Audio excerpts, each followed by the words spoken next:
According to a new research study by the Pew Research Institute, only 26% of American adults can consistently tell the difference between a fact and an opinion.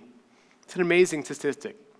Our attention spans are getting shorter and shorter. The average attention span of a human today is 8 seconds. To put that in perspective, the attention span of a goldfish is 9 seconds. Amazing. I'm sure as some of you are listening to me right now, there's something tugging at you. Part of you is thinking, how much longer is this talk going to end, right? And at the end of the day, perhaps I'll be evaluated not on my content, but on my length of the speech. It's an unfortunate reality that we live in today. You know, increasingly, we're becoming less accustomed to dealing with facts and more accustomed to dealing with our attitudes, our behaviors, our prejudices.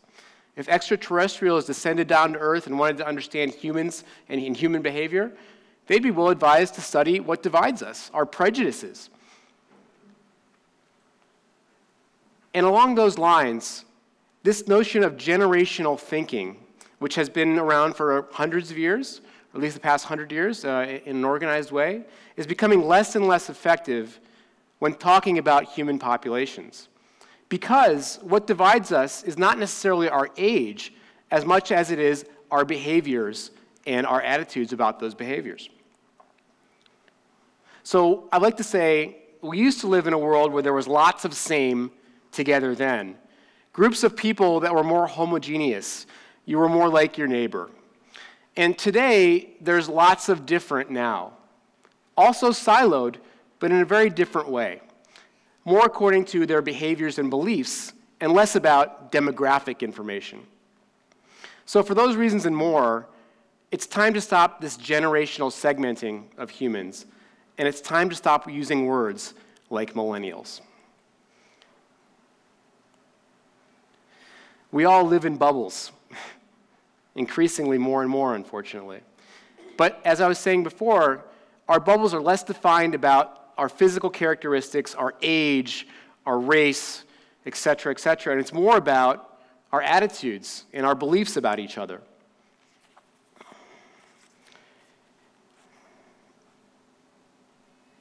We're oversimplifying how we view humanity, and it's very dangerous. If we don't correct this behavior, if we don't resist the temptation to quickly analyze, dissect, and make snap judgments about everything, then we're heading off of a cliff, ironically, together. How we get our information is as important as information itself. We all trust certain sources of information more than others. We all perhaps make snap judgments about what we hear based on who we hear it from. We overly trust the messenger these days. You know, the notion of politically biased media is not something new. In fact, it's as old as the United States itself. As a quick example, in the year 1800, in the presidential election between Thomas Jefferson and John Adams, the Philadelphia Gazette, a Federalist newspaper, ran a scathing story right before the election that said, "A vote for Jefferson is a vote against God." That's pretty harsh. It didn't work. Jefferson won the election. That and other smear tactics were not effective. I wonder why. And could part of it be because in the year 1800, you had more time to process, to digest, to talk with your neighbor about how maybe they felt about an issue, without having to feel isolated with people who thought and felt exactly like you did all of the time. We're becoming more and more segmented, more and more rigid in our beliefs, and that's dangerous. There's a physiological element to that as well. It's been proven that you get an endorphin rush, that you get dopamine when you're confronted with something that agrees with a pre-existing feeling that you have. Conversely, when you're confronted with new information that challenges your beliefs, that feels bad. So time poverty, wanting to feel good, these are major influencers driving what we do, who we interact with, and what we believe. The notion of adolescence and changing how we view adulthood, how we define not only generations, but the milestones along the way, is more different now than it's ever been before. I encounter people all the time who are 20, 30, and older and are still not really sure what they want to do with their lives. It's perfectly fine, perfectly acceptable. You should be who you want to be, and you should take as long as it takes for you to figure that out. But it wasn't that long ago there was tremendous pressure for you to, get a real job, get a real career, embark on a true path to life that was endorsed by your ancestors, by your peers.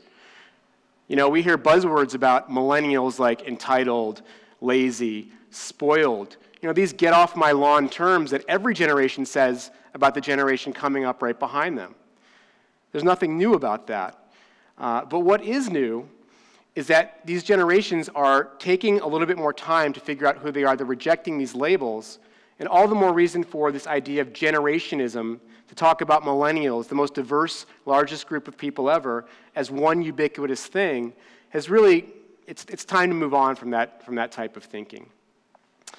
I work in the market research industry, and I have for quite a long time, and I'm fortunate to interact with people around the world, and one of the things that I encounter is that no matter where you go, people are more or less the same in terms of what they want, in terms of their desires for a better life, in terms of their goals, etc. I encounter fewer differences than I do similarities. And the one thing that I'm really noticing about the younger generation is this tremendous desire to be who they want to be, for them to define themselves on their terms and not be beholden to some other generation's labels. I think that's a great thing. We really need, as a society, to get away from simplifying, oversimplifying, and compartmentalizing people into neat little categories that fit our stereotypes, that fit our sound bites. We need to get back to having those conversations with your neighbor, and maybe they're different than you, maybe they think differently than you, and that's fine. We can't be so polarized that we reject what's different, because when you confront what's different, that's how you find out what's real. So I would encourage everyone to think about that. In the past, there were lots of us together, living sort of the same existence in our little groups, our physical groups. Our neighbors were like us. And today, increasingly, that's not the case. I hope that we learn to segment ourselves not by opinion, but by fact. We can disagree on fact. I'm sorry, we can disagree on opinion. We can't disagree on fact. Very, very important. I wonder about the generations coming behind millennials, how they'll be different, how they'll be the same, how they'll be talked about. I hope they get to define their own narrative in a way that's been a little bit different than has happened before. I hope we can retire labels like millennials. I hope we can move on from generational thought, because it doesn't serve a purpose anymore. As we become more diverse, as we become different types of people with different views from different backgrounds living together, we must find a way to break down these walls and get at what's real and get at what's factual and get away from opinion-based decision-making, opinion-based belief. We have to fight that physical need to be right, resist that rush to feel good, and sometimes even embrace maybe feeling bad, maybe being confronted, maybe being challenged by an opinion that we have which is different. And that's a good thing. So I like to say that the millennial you hate hearing about does not exist. And that doesn't mean that younger people don't exist. Of course they do. But it's that these catch-all terms, they defy logic. Millennials are conservative and liberal. They are rural and urban. There are a lot of things at the same time. They live in Silicon Valley and they're Amish. There are a lot of conflicting things at the same time. And trying to put everyone in one bucket is really not a great way to study humans anymore. It never really has been, but it's especially true now, given the diversity and complexity of modern generations. So as we think about generations, generationism, millennials, I hope you'll join me in no longer using those catch-all phrases, because the millennial you hate hearing about does not exist. Thank you.